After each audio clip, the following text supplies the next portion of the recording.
While you at it peeping this shit, go ahead to youtube.com/waterway TV and subscribe to that shit. Yeah, you know the waves in it. Baseball, we're hitting a home run, hit it with the coldest rains. And even on my bad days, I'm a clutch to finish. The track diminished, the booth burnt, hands is itching. Damn. For like a local standpoint. Oh yeah. I was like, no, I'm doing a deeper diving because I kind of came out here to the scene in like 2018 days because that's like when I moved to Minneapolis. So I was very like unaware of like a lot of the stuff that was going on before then until like I obviously start doing interviews with people and actually have to like look back and see what people did before, you know, before I met them. But I seen like you had a Boss Sleep King Savage video back in the day. You know what's crazy about that video? So you know how Minnesota Cole talked about how he had ended up getting his camera taken and all that stuff. I don't know if you remember that.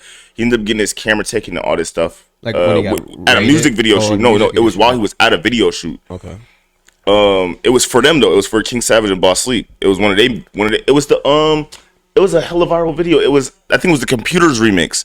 Yeah, it was the Computers remix. I think they ended up getting locked up and he got arrested during that. But that video we shot the night before, and Gang Task came sliding through the same place. We shot at the same place. That's the crazy thing. They came sliding through before and it shut down the whole video shoot. Luckily, thank God, nothing happened that night. But I guess they went and shot back at the same place the next day. And then Minnesota Cole was shooting video and he all that shit ended up happening. So, but yeah, because King Savage. So I went to Sibley, and you know it's a lot of it's like in between West St. Paul and like Mendota Heights, pretty much. Like it's a lot of West St. Paul kids, Mendota Heights kids. So a lot of my friends, a lot of my homies, they would go hang out with them, this and that, and even my little cousin, like I said, rest in peace, J-Dot.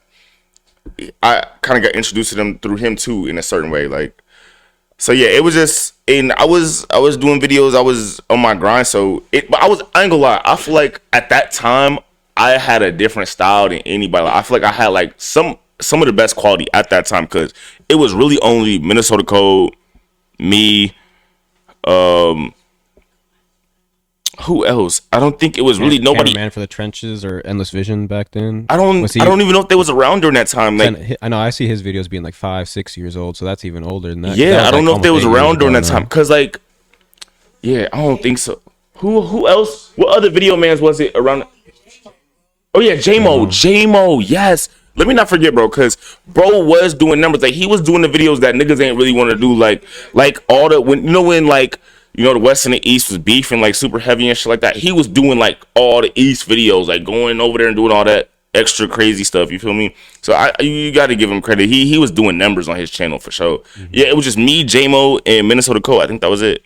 Yeah, that was like, I don't know if our music scene has been as popular since then. Like that's almost been like the most popular our music scene has been, at least in the Twin Cities, like Minneapolis, St. Paul. Yeah, you know what? And I got something to say on that type of thing. Because at the end of the day, it's like the street rap, they was doing numbers, 500K, 250K. Everybody was doing crazy numbers, but it wasn't no label presence. It wasn't no industry presence for them to actually be able to do some of that. Maybe it was, and maybe they was just turning shit down. But I feel like it's like it's on one end, it's that situation, right? And then you got the industry dudes who are doing stuff, and they're not getting praised. Like I'm not saying industry, but like Casey and like Young Gravies, and they get a lot of love, but not from like the actual city, like from the within the actual culture of Minnesota. They're not getting the love like Tarzan, King Savage, what's bro from the East Kari? No, you ain't got a lot to kick it. What's bro name? Vo. Everybody that was making music during that time that was really doing numbers, I feel like they should all had deals. It's no way. How did y'all not have? Y'all was doing crazy numbers, unless y'all was buying views, which I don't think. But no, that I during that era, I've like all that. You can tell, like even Minnesota Cold said on his last interview he did, that you can tell, like when you get a real 100K, your name, like you'll feel it. People will know your name, and they did. I don't think that they're No, I believe it was all 100% real because people still know. Like when we did a show with Tarzan, we had people come in our store like, "Oh shit, you guys are doing a show with Tarzan," and it's just like random people that come in our store every day that you never would even expect like to even listen to like that type of music or anything. It's just like, damn, yeah, we are. And then, I haven't heard about They was really doing genuine numbers like in the city, like off of just what they was building, like in it always, and I'm sure that was in any other city. It always go like that. You know, you wish, you know, that they could be cool and do music together, but that's not what's giving them numbers. What's giving them numbers is them having this animosity between each other and going back and forth. So everybody wants to see, oh, what did he say? And now he said this back and forth. Oh, he said this. So, and that's what build the hype of it. That's why they was doing so many numbers, which I don't glorify at all. I don't glorify it at all. But like, only reason I don't, because nothing came out of it.